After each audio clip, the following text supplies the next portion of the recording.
Hi, my name is Curtis Swanson, Program Manager for SMS. We're shooting a series of videos to help navigate through the SMS portal. This is a pilot. We're going to make some mistakes. You're going to see some errors. We hope you enjoy the videos, but more importantly, we hope you find these videos important.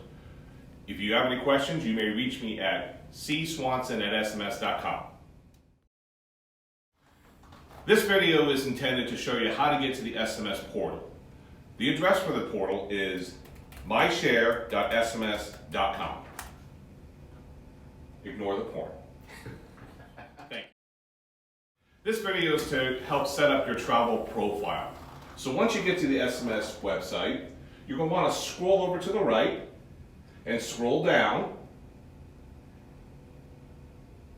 and click on Travel Profile.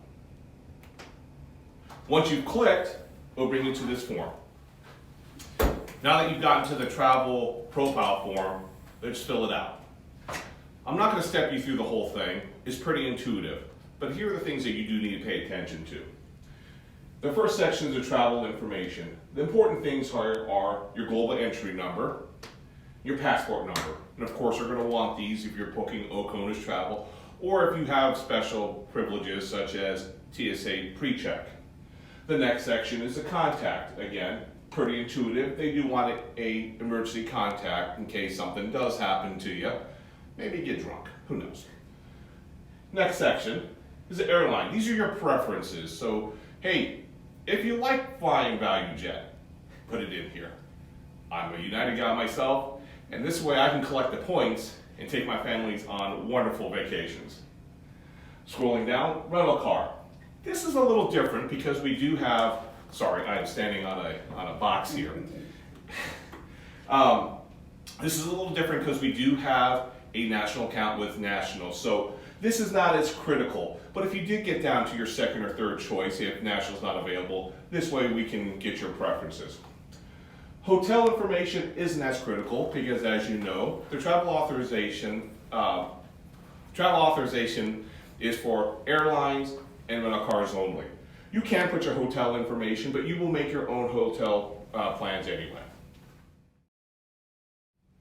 Okay, now that you've created a travel profile, it's time to schedule travel.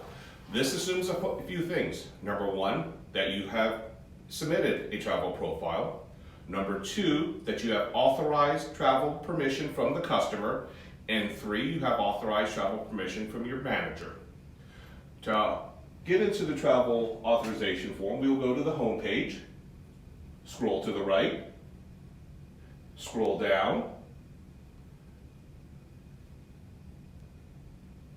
and we will click on travel authorization form. That will take you to your travel authorization form.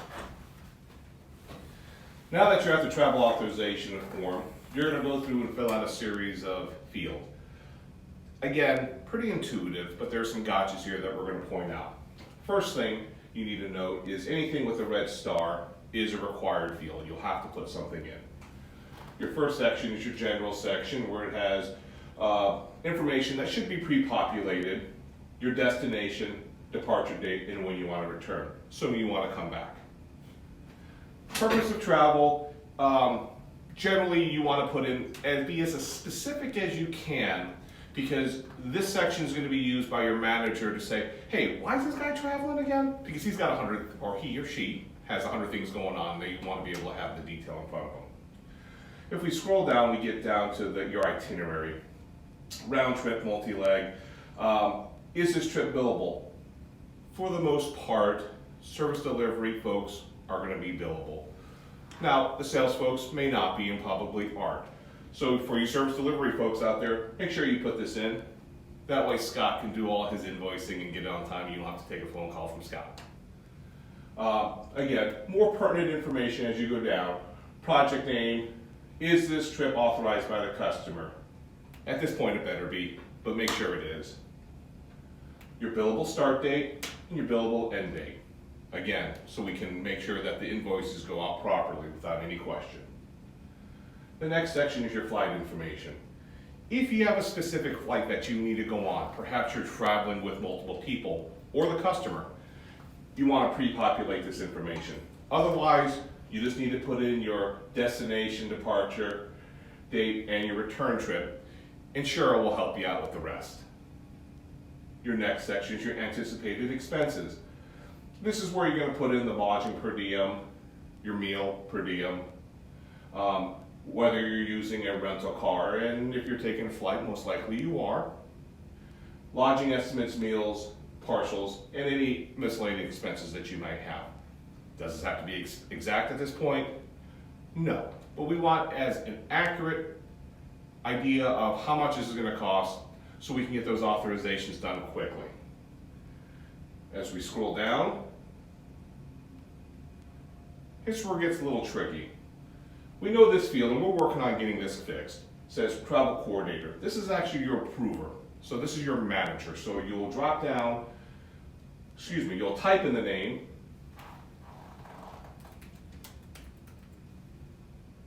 hit enter,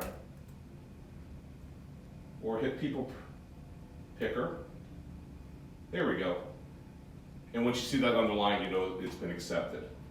Once you've done that, you'll hit employee submit to submit your travel request. That's it. And now some final thoughts on SMS travel. Make sure you get that travel profile done quickly and accurately. This is going to help speed the process to get your travel booked. You may not book your own airfare or rental car. If you do, I can't promise you're going to get reimbursed. SMS is a growing company, and we have a travel coordinator, and she does a great job of getting your flights and getting your arrangements made in a timely manner.